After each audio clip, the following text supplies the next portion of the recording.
Abu 7, taking a look here at this so-called energy crisis that is happening around the globe. This is just another rung here in the plan of what I see being implemented here globally. Now, in this instance, we've seen Europe and China facing issues, and we've been hearing these noises for some time now. But now the warning shots are coming out saying that here in America, get ready. You're going to face blackouts this winter. Where? I don't know. But when the big sector bosses are making these statements, people better start paying attention. They're saying that the whole entire supply chain is stretched beyond its limits. They're saying that it's going to be a challenging winter for us here in the United States. This brings in what Joe Biden was reading off the teleprompter when he kept saying a dark winter. Dropping the subliminal. Now, they're also saying that 23% of utilities are switching away from gas to burn more coal. You know, that they kind of came along everywhere in these states and kind of outlawed, said that you couldn't sell it and all this other stuff. But yet now we're seeing it getting sold in record amounts. And it's kind of obvious that this whole transition to go green isn't going to take years, but it's going to take a lot longer than that. So the biggest warning in this whole thing is that they're saying blackouts are going to come this winter. We've seen them in the summertime, and we've seen ice storms and things cause blackouts in the winter in the past. But with these ominous warnings, with this whole energy crisis underway, I'm hoping you have a plan. What if the lights go out when it is freezing out? Does anyone have a plan? Well, I'm going to discuss this further on the next live stream. Join me Monday, Wednesday, Friday. Shalom. Giving all praises to Yahweh by Hashem Yahushai. Double honors to the apostles and elders of Great Millstone. Yahweh by Hashem Yahushai Barakatham to the hopefully elect. And just real quick, man, because, they've basically been telling you ever since this guy Biden got into office, dealing with the dark winter, they pretty much have been telling you what they were going to do and what their plans were, you see. And as we've said, man, the stage has been set, because, with all the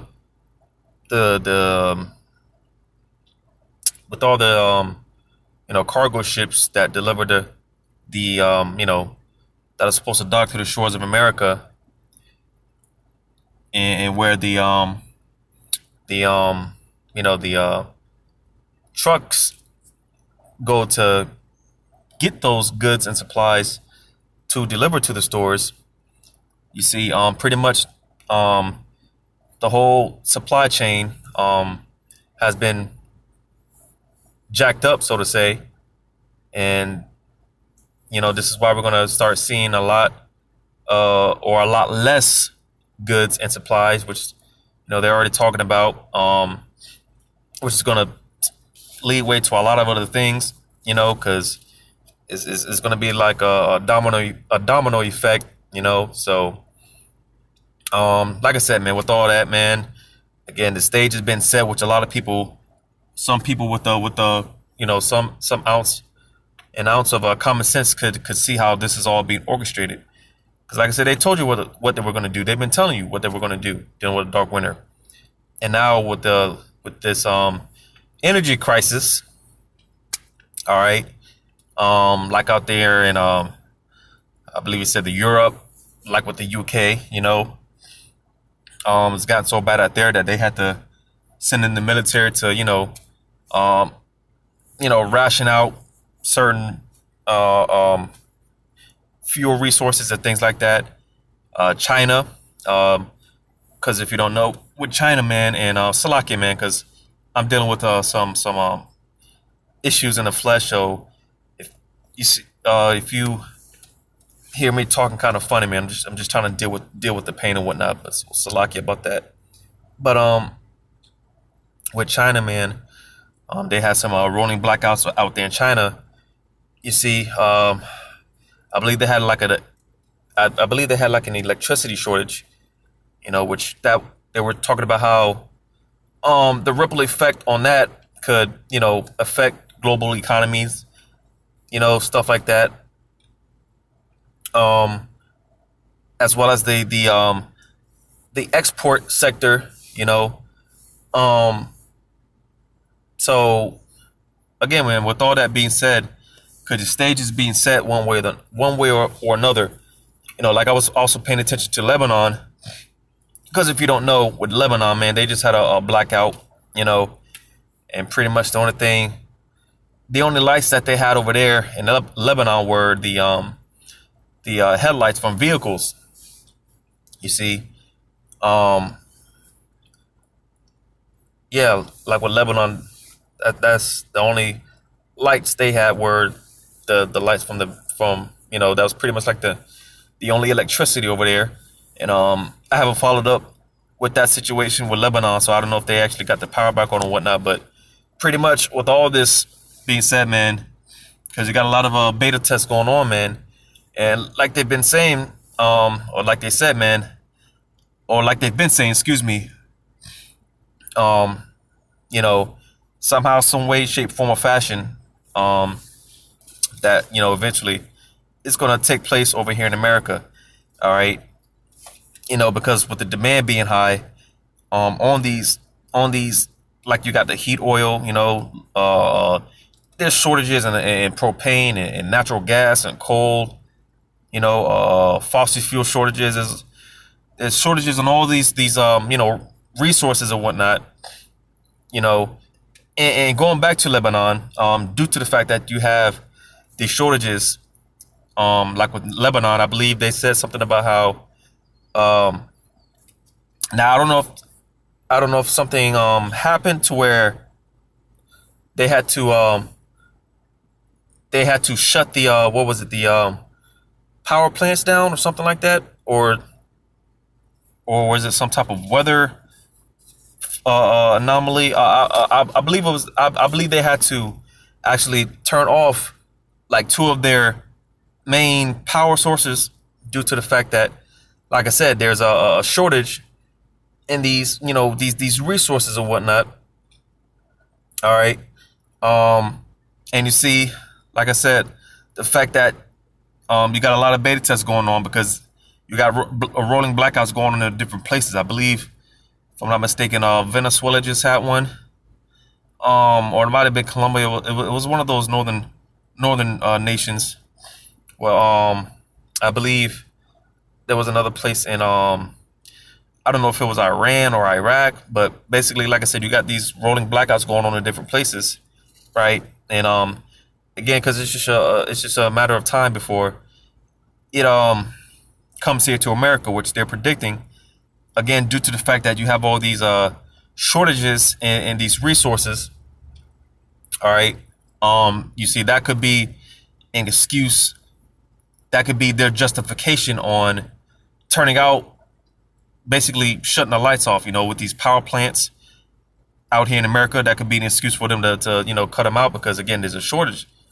There's shortages, in all these resources. Which again, man, it's gonna, one thing is gonna lead to another, man. It's gonna be one big domino effect, man. Because with that being said, due to the fact that there's no power, hey, man, it's only a matter of time before pretty much people start to revert back to that beast-like state, man. You see, because one thing it tells you in 2nd Esdras 15 how Yahweh Shem Shai, being that America is spiritual Egypt. All right, this is the modern Egypt. All right, when you read 2nd Esdras 15, 2nd Esdras 15, I'll start at verse 11. It says, but I will bring them with a mighty hand and a stretched out arm, and smite with plagues as before.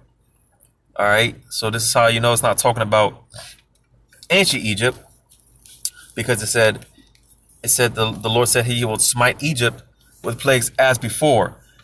All right, now there's no records in history showing that before ancient Egypt, there was another Egypt, so to say. So you see, you know, you got to ask yourself, what Egypt is it talking about here, to where it said the Lord was going to smite Egypt with plagues as before, like he did in ancient Egypt. You see, because again, America is spiritual Egypt. You read about that in the book of Revelation. Spiritual Sodom in Egypt. All right. It says, and will destroy all the land thereof. Yeah, because again, you know, matter of fact, I'm going to go to this real quick. You know, again, man, just Salakia and, you know, just bear with me. I am in a lot of pain, so just bear with me. But I'm going to get this.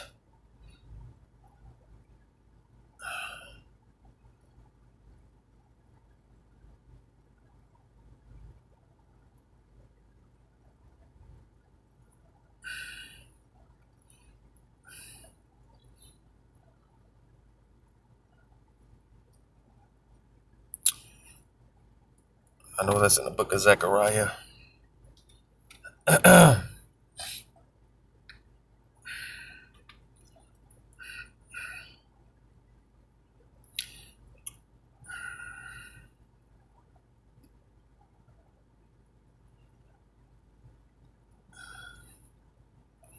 The book of Zechariah. I'm sorry. I was in the wrong book. Zephaniah, the book of Zephaniah. Chapter 1. Zephaniah chapter 1. Matter of fact, I'll start at verse 12. It says, and it shall come to pass at that time that I will search Jerusalem with candlesticks. Excuse me. I will search Jerusalem with candles and punish the men that are settled on their lees, that say in their heart, the Lord will not do good, neither will he do evil. All right, because pretty much, man, when all hell breaks loose out here, man, and it's spiritual, because you see, back in ancient Egypt, when, you know, came time of the Passover, it was commanded for the children of Israel to sprinkle the blood of the animal on their doorpost. All right. And you see all those that had that blood on their doorpost, man, they were covered from the destruction, from the death angel, which was Yahushai. And again, it's spiritual because, you see, we're doing the same thing today spiritually. All right. Well, basically, we took advantage of the fact that Yahushua shed his blood for us, you know, and Lord's will, we're covered. All right. So that again will be spared come time, this time of great destruction and death and wrath. All right. Verse 13, it says, therefore their goods shall become a booty in their houses of desolation. Yeah, because again,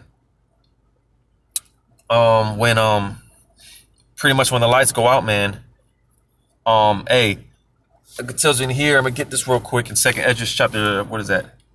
Second Ezra chapter 16. You see, because, you know, like I said, it's only a matter of time when the lights go out and you have no power nor electricity. It's only a matter of time before, you know, the food in your fridge is gonna start going bad, and you know, because like you're not gonna have any internet, and you know how these Americans are, man. You know, they love them some internet. You know, they're always on their phones, glued to their phone, man. You see, and the time's gonna come where all that's gonna be done away with, and it's only, like I said, it's only a matter of time before people start bugging out, man, because they don't have no internet. They can't go on Facebook. They're not gonna have no way of communicating. So it's only a matter of time before people just start, like I said, revert back to a beast state, man. You know, because hey, it's gonna be complete lawlessness out here, man. You got police departments resigning, sheriffs resigning, all right, because they don't want to enforce that mandate with the Vanessa. All right. So, crime rate is only going to, spike. Right. In some places, man, they're not even answering. I believe it was Portland. I was reading something about Portland, how they're basically complaining because the crime rate is going up, but the police actually come the time it takes for the police to actually respond to these situations, man. They're pretty much not getting to where they need to go, to where these calls are coming out from in a reasonable time, man. You see.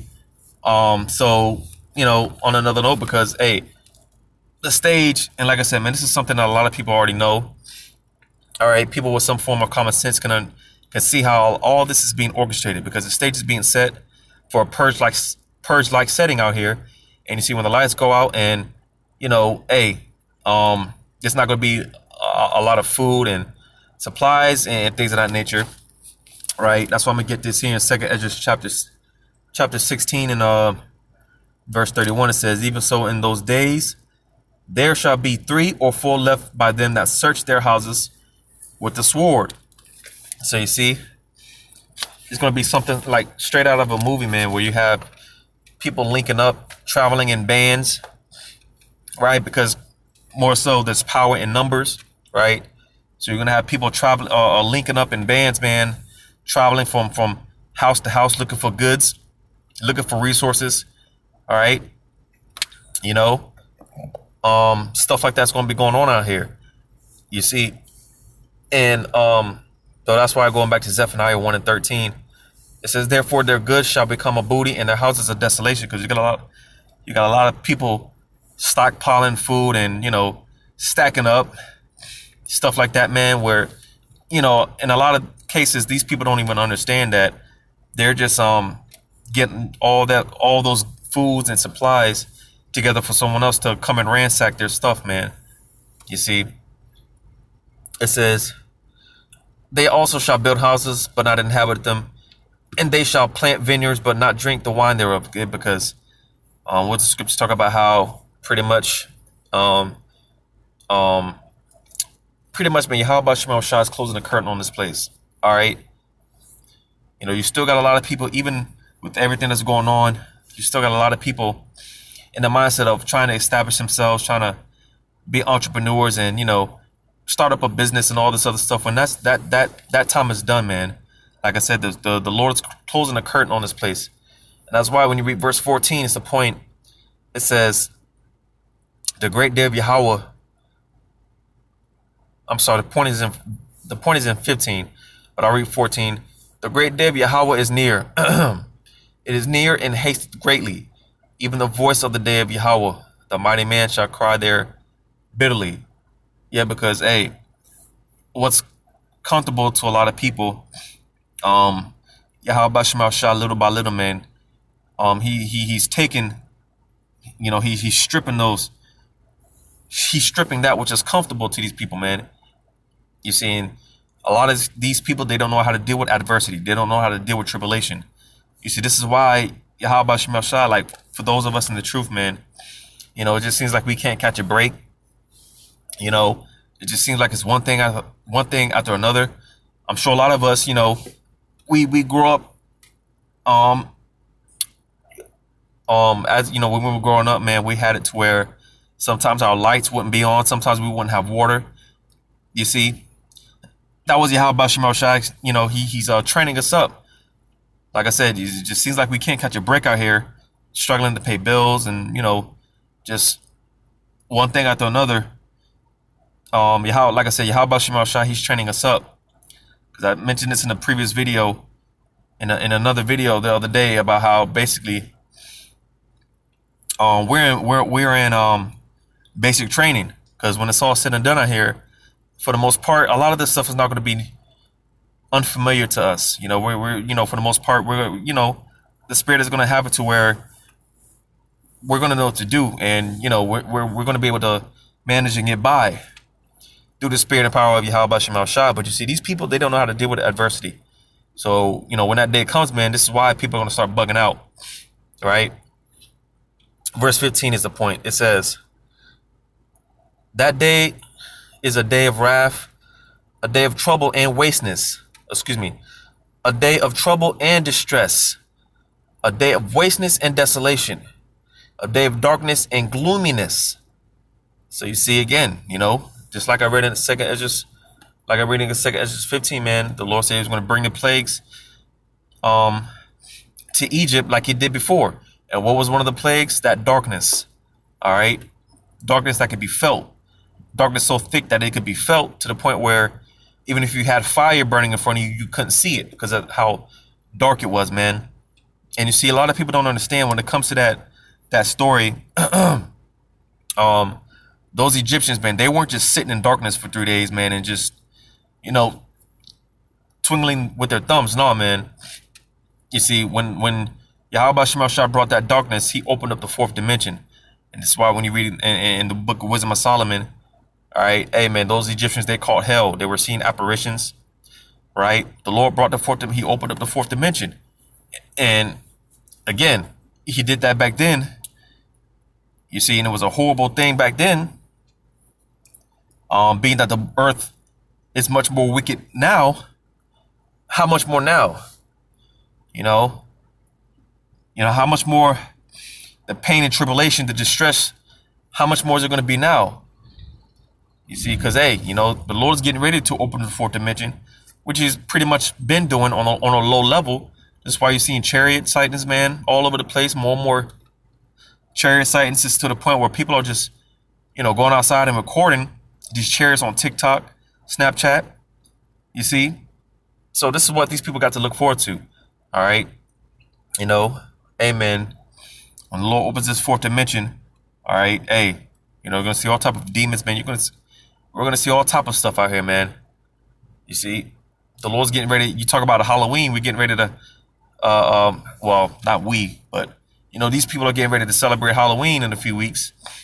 All right. Yahweh Shema Shah he's going to bring a real Halloween, man. All right. He's going to bring a real time of terror. All right. Because, hey, man, what these people, I'm going to put it like this, man. Your worst nightmares, hey, Yahweh Shema Shah, he's going to manifest it. All right. He's going to bring your worst fears upon you. So, hey, this is a day of darkness and gloominess. All right. It says a day of clouds and thick darkness. So, hey, going back to 2 Esdras 15 and verse 11 again. But I will bring them with a mighty hand and a stretched out arm and smite Egypt with plagues as before, and will destroy all the land thereof. Egypt shall mourn, and the foundation of it shall be smitten with the plague and punishment that the Most High shall bring upon it. And you see, going back to ancient Egypt, all right, when the Lord brought those plagues, man, pretty much it talked about how you can hear the land, you could hear those Egyptians, man. They were crying, they were mourning. You see, and that's what you're about to, when Yahweh Shema Shah brings this level of destruction, when he does it this time, man, this is all you're going to hear, man. You're going to hear people wailing, all right, just crying in pain and in agony, all right, just like before, man. You see, so this is what's being set up, man, all through Yahweh Shema Shah first and foremost, but he's just using these Job 9 to 24 because they're nothing but the pawn for Yahweh Shema Shai. Because again, these Job 9 to 24s, they're setting all this up, they're orchestrating all this. You see, and it's, like I said, it's really Yahweh Shema Shai getting ready to bring these plagues upon this place. So, hey, while everyone else is talking about stocking up and buying batteries and food and all these other survival kits and stuff like that, man. All right. If the spirit of Yahweh Shema Shai is not with you, man, then you're pretty much assed out. There's no luck for you. You see, so hopefully this was edifying, giving all praises to Yahweh by Shema Shai, double honors to the apostles and elders of Great Millstone, Yahweh Shema Shai Brakathum, to the hopefully elect Lord's will. Until next time, Shalom.